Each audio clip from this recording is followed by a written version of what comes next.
Elementary number theory and mathematical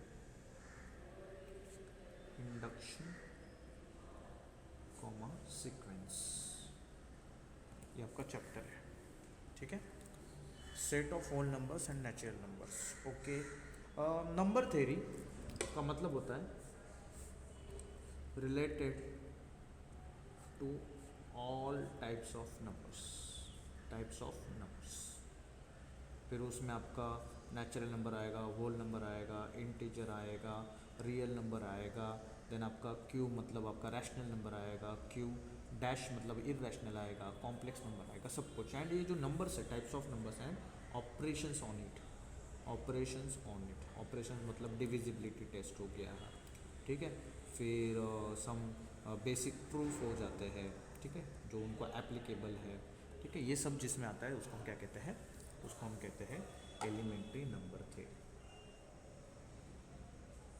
ठीक ना, अभी हम लोगों को जो पढ़ना है वो है something called as direct proof. Meaning तो पता चल गया, मैथमेटिकल इंडक्शन बाद में बताता हूँ। ठीक है, डायरेक्ट प्रूफ। डायरेक्ट प्रूफ का मतलब you have to prove something directly. तो ये कैसे प्रूव हो जाता है, you can say if P then Q। तो इसका मतलब क्या, P इम्प्लाइज Q। और इसको हम क्या कहते हैं, इसको हम कहते हैं डायरेक्ट प्रूफ। इसको हम क्या कहते हैं, direct proof. It is related to your logic. तो इसको आप P डैश Q भी लिखते हैं, तो इट एक्सटेंड्स हियर। तो इसको आप क्या कहते हो, डायरेक्ट। ठीक है, तो यहाँ पे ये जो P है it is called as original statement. क्या कहते हैं इसको हम, ओरिजिनल स्टेटमेंट। और ओरिजिनल स्टेटमेंट से आप कहा क्या प्रूव कर रहे हो कि P है, तो ऑटोमेटिकली आंसर क्या आना चाहिए, Q आना चाहिए। ठीक है, तो अगर P ट्रू है, ठीक है, तो Q भी क्या आना चाहिए, ट्रू आना चाहिए। ठीक है, P ट्रू है तो Q भी क्या आना चाहिए, ट्रू आना चाहिए। तो ये इसका डायरेक्ट प्रूफ का मतलब है। ठीक है, तो यहाँ पे हम हमेशा ओरिजिनल स्टेटमेंट को मतलब P को, ओरिजिनल स्टेटमेंट P हमेशा ट्रू एज्यूम करते हैं। हमेशा क्या एज्यूम करते हैं, ट्रू एज्यूम करते हैं। P को हम हमेशा क्या एज्यूम करते हैं, ट्रू एज्यूम करते हैं। P को ट्रू एज्यूम करने के बावजूद हम Q को भी ट्रू लिखते हैं, और इसका मतलब P टेंस टू Q का भी आंसर क्या आता है, ट्रू आता है। ठीक है, this is what is called as direct proof. This is what is called as direct proof. ठीक है, नाउ आप लोगों को कुछ इक्वालिटी की प्रॉपर्टीज पता होनी चाहिए। इक्वालिटी के, ये डायरेक्ट प्रूफ से रिलेटेड अभी कुछ प्रॉपर्टीज, इक्वालिटी प्रॉपर्टीज जो कल हमने पढ़ी थी। First, reflexive property. Second, symmetric property. And third, transitive property. अभी ये क्या होता है sir, this are the properties जो आपको रिलेशन में मिलेंगे, फंक्शंस में मिलेंगे, नंबर थ्योरी में मिलेंगे और अलजेब्रा में मिलेंगे। रिफ्लेक्सिव का मतलब क्या है, a is nothing but equals to a. Symmetric मतलब क्या, अगर ए इक्वल्स टू बी है तो हम लिख से बी इज इक्वल्स टू ए रहेगा। ट्रांजिटिव मतलब क्या, ए इज इक्वल्स टू बी है, बी इज इक्वल्स टू सी है, तो हम लिख सकते हैं देयरफॉर ए इक्वल्स टू सी। तो दिस आर द प्रॉपर्टीज, ये ऑलरेडी हम लोगों ने कल पढ़ के रखा था। ठीक है, तो समझा तो यस, नहीं समझा तो नहीं। ठीक है, ये समझना बहुत ज़रूरी है।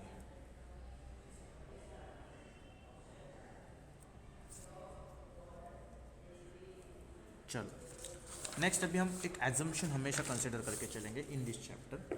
क्या एजम्पशन रहेगा, वे एज्यूम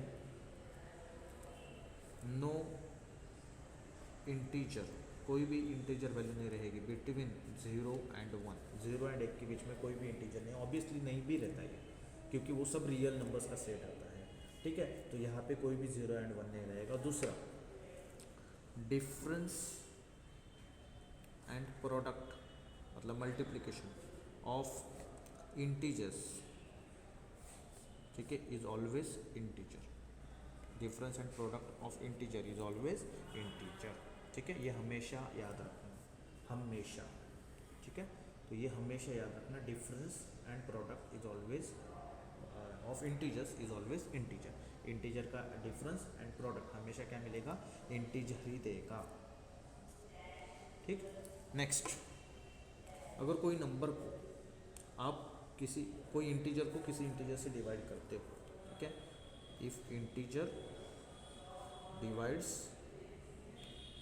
अनदर इंटीजर, ठीक है, तो 2 1 ज़ा 2, तो बचेगा कितना, 1। फिर आप यहाँ पे डेसिमल देते हो तो यहाँ पे 0, 2 5 ज़ा 10, ये 0 0। तो ये जो 1.5 है इसको आप क्या कहते हो, कोशेंट। क्या कहते हो आप इसको, कोशेंट, ठीक है। एंड ये मे बी और मे नॉट बी इंटीजर, ये इंटीजर हो भी सकता है या हो नहीं सकता है, चांसेस आर बोथ, ठीक है। ये इंटीजर हो भी सकता है, नहीं भी हो सकता है, तो चांसेस आर बोथ, ठीक है। तो इंटीजर अगर इंटीजर को डिवाइड करता है तो क्वोशिएंट इंटीजर हो सकता है या नहीं भी हो सकता है। कंप्लीट डिवीजन होना चाहिए, लास्ट में 0 रिमाइंडर आना चाहिए, ठीक है। नेक्स्ट, इवन नंबर्स क्या होते हैं।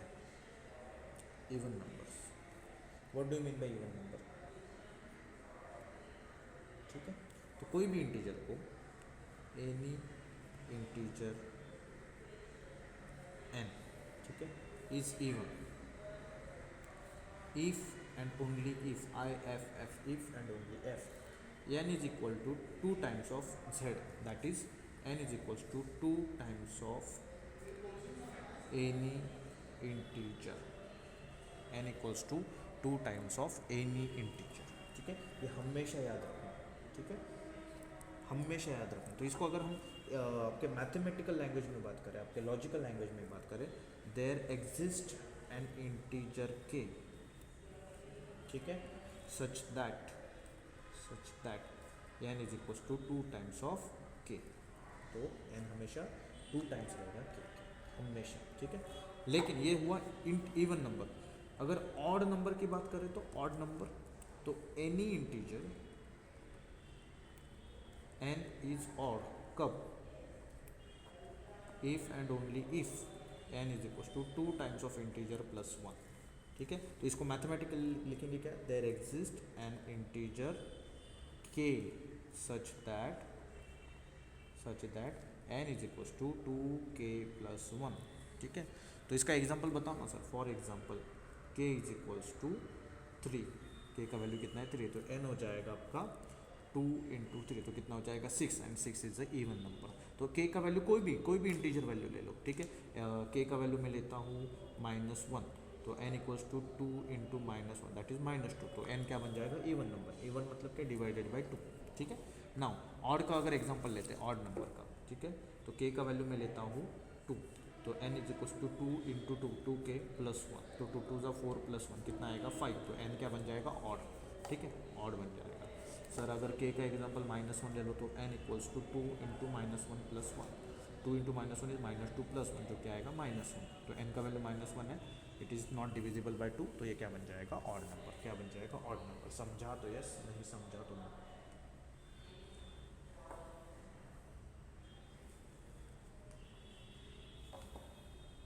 ठीक,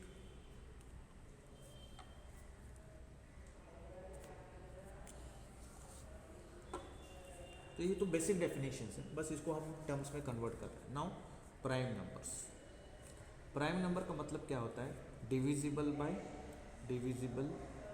1, एक से डिविजिबल होगा, एंड इटसेल्फ, और खुद से ही डिविजिबल होगा, ठीक है। Now prime number, smallest prime number है 2, एक नहीं है, कितना है 2, एंड इट इज, ये जो 2 है ओनली इवन प्राइम नंबर है, ये सिर्फ इवन ऐसा नंबर है जो कि प्राइम है, बाकी कोई भी इवन नंबर प्राइम में आता नहीं। 2 एक अकेला ऐसा प्राइम नंबर है जो क्या है, इवन। लेकिन इसको अगर डिफाइन करना है प्राइम नंबर को, तो कैसे डिफाइन करेंगे, any integer n is prime if and only if n का वैल्यू 1 से बड़ा होना चाहिए, क्यों, क्योंकि 2 is a smallest prime number, तो n विल बी हमेशा greater than 1, and n is equals to rs, n क्या रहेगा, rs, जहाँ पे r and s are z plus, that is positive integer number. n का वैल्यू क्या रहेगा, equal to rs, जहाँ पे r एंड s आर, ठीक है, r पॉजिटिव इंटीजर्स। और यहाँ पे एक तो r इक्वल टू 1 रहेगा या फिर s इक्वल टू 1 रहेगा। अगर r इक्वल टू n हो गया, r इक्वल टू 1 हो गया, तो n का वैल्यू क्या हो जाएगा, इक्वल्स टू s, और s इक्वल टू 1 हो जाएगा तो n का वैल्यू क्या हो जाएगा, इक्वल टू r। ये कंडीशन बहुत इंपॉर्टेंट है, this is called as prime number, ठीक है। तो ये क्या रहना चाहिए, 1 से बड़ा होना चाहिए, ठीक है, 1 से नंबर बड़ा होना चाहिए, और ये जो नंबर बड़ा रहेगा वो r इंटू एस का मल्टीप्लिकेशन रहेगा। मतलब क्या, जैसे कि मैं एग्जांपल लेता हूँ 23, 23 इज़ 1 × 23, इसका कोई और फैक्टर नहीं है, तो ये n है, अगर ये r है तो ये s होगा। या फिर अगर मैं इसको 1 × 23 लिखता हूँ, ये 1 अगर s है तो 23 क्या बन जाएगा r। जब मैं इनको कंपेयर करता हूँ, r का वैल्यू 1 है तो n का वैल्यू क्या हो जाएगा s का वैल्यू 1 है तो n का वैल्यू क्या हो जाएगा r। ठीक है, तो ये दोनों में से कोई भी एक कंडीशन क्या होनी चाहिए,